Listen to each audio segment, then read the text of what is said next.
So the most exciting development at the ASCO 2018 meeting is the data being presented on ivosidenib, a potent oral IDH1 inhibitor for treatment of patients with relapsed and refractory IDH1 mutant disease. Data presented by Dan Paglia, the first author, was describing the results of 179 AML patients with IDH1 mutations in the relapsed refractory setting. His data showed about a 42% overall response rate, a 24% CR rate, about 11% CRI, CRP rate, and stable disease in up to 40% of patients receiving drug.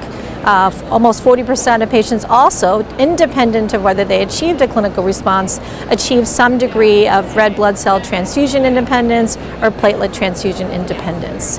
However, a lot of questions remain with that agent. The overall ability of that drug to clear the variant allele frequency of the IDH1 mutation was fairly low, only a quarter of patients who had achieved clinical responses. And although it was shown that clearance of the VAF was associated with prolonged overall survival, a lot of questions remain on what is the mechanism really of disease of these agents.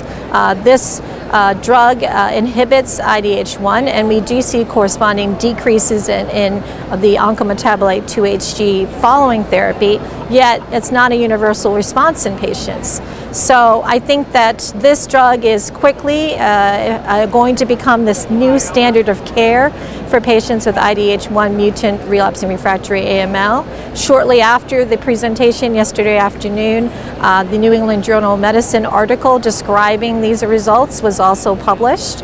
And this drug, much like its companion drug, enasidenib, I anticipate to be approved by the FDA for treatment of this particular mutational subset very, very shortly. So it was exciting to see that, but obviously more questions remain.